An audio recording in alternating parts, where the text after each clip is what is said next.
Hello once again. You can see we're broadcasting from someplace new today. We have a lot of questions, 5 of them, and we're going to try to get through all of them and answer them as completely as we can. One question does, however, bleed into the next, and so we won't have clean and clear classifications between those questions, which are all vital questions. The first one today is this: is President Trump's popularity tanking? We have some indication that it is. A senator from Arizona has said he's not even going to run next time, apparently because he's fed up with the president, and he has called him names: reckless and outrageous. Reckless and outrageous were words directed to the president, and it looks as though Mr. Flake has made quite a name for himself, at least by quitting. And the question is, what's going to happen with his seat?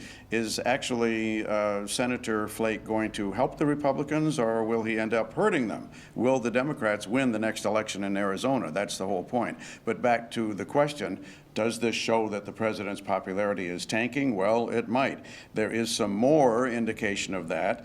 George W. Bush, who, as you recall, was one of our presidents, has referred to the casual cruelty of Mr. Trump's discourse, and he has also decried the so-called nativism instead of nationalism that Mr. Trump seems to be pursuing. However, let's take a look at the George W. Bush record. Remember Condoleezza Rice, the Secretary of State? She implied that Mr. Hussein of Iraq was going to drop an atomic bomb over New York. The Bush administration told us many untruths at that time about Mr. Hussein and his so-called weapons of mass destruction, and he was not especially known for sophistication and intellectuality, Mr. Bush himself. And now he's being built up by the press, that's a little bit suspicious right there, as exactly that, a sophisticated and learned man who is criticizing the president. Pretty humorous, actually. Well, moving rapidly along, it is important to recognize, too, that in some circles, the Flake circle, the George W. Bush circle, it looks as though the president has lost a lot of popularity. And indeed, across the nation, it even looks like that among regular voters. But look at Republican voters. They actually approve of Mr. Trump by 82%. 82%. And as the last election showed, there are many, many Republican voters. All right, question number 2. Is immigration a good thing or a bad thing, and what's important about immigration? We all know that immigration is taking place into America at a rather rapid rate. And there is one thing to point out especially, and that is that in Germany and in Britain and in France and in other places around the world, immigration is a really hot issue. It helps to determine almost more than any other issue who becomes the leader of those countries, as a matter of fact. And beyond that, immigration stresses individuals quite a lot.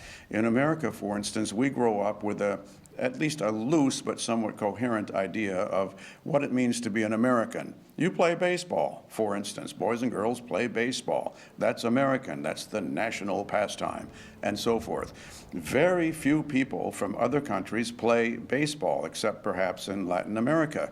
And so when people come over here who don't play baseball and bring other customs with them instead, and other modes of dress, etc., what this does to a lot of individuals here is make them wonder, well, what does it mean to be an American? It doesn't necessarily mean that anything bad has happened because non-baseball players come to the country, but it does mean, what does it mean that I, as an American, do? What kind of person am I? And if you live in a place that's lost a lot of jobs and that's out in the country, that seems to be the trend nowadays, you start really, really wondering, because you may not have been exposed through most of your life to people who don't play baseball. So immigration is a really important thing, I'm trying to point out, not just in politics, but in personal psychology. And it does stress people a lot because it makes them wonder, who am I?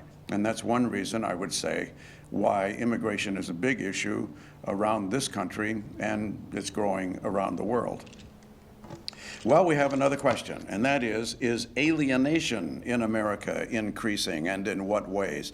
if you go to cafes and restaurants nowadays, I don't think you can help but notice people go there together, 4 or 5 people go together and sit around one table and they eat and they have coffee and so forth. And then you would say something else that they ought to be doing, which is talking with each other. But instead of that, there's less and less talking with each other. Instead of that, there are, among those 5 people, at least 5 electronic devices up and out on the table, and everybody is relating to their so-called friends in Tahiti, whom they've never met, or they're watching Facebook, or they're doing this, that, and the other thing. Maybe they're watching a dog video. They're not talking to each other. And what I'm wondering, and a lot of other people are wondering too, is that a sign of alienation from each other? Is there, because of the technological revolution that we're still going through with the iPhone and so on, is there a tendency for people to grow apart from each other and feel a loss of community and a loss of ties to other people? And does that undermine democracy? We'll have to do another show on that sometime. That's quite a big issue. Number 4, what about world politics with the background, especially in back of us today? That's a really, really relevant issue. The American influence in the world seems to be dwindling. There used to be a thing called the Pax Americana, Pax, P-A-X, being the Latin word for peace. The American peace has ruled the world, and rather well, for the last 72 years. Our battleships are everywhere, our soldiers are everywhere, and that has helped to keep the peace. At least put it this way, there's been no World War III. A lot of local wars have broken out, and sometimes instigated by that very force that's behind the so-called American peace, or Pax Americana. Sometimes the military force behind that peace has actually led to war. One way or another, Pax Americana, the American peace, has been a stable, or rather staple, of international politics for the last 72 years. And now China seems to be rushing into the void, and possibly NATO, under the influence and leadership of the German Chancellor. A couple of generations ago, that would be almost an impossible thing to imagine, but it is happening. And the question is, what is going to happen as a result of all this? It's a sad thing in some ways, perhaps, that the American influence around the world seems to be dwindling. But on the other hand, if somebody else would come up with a new Pax, P-A-X, maybe a Chinese Pax or a NATO Pax, a NATO and Chinese enforced peace around the world, that might be a good thing.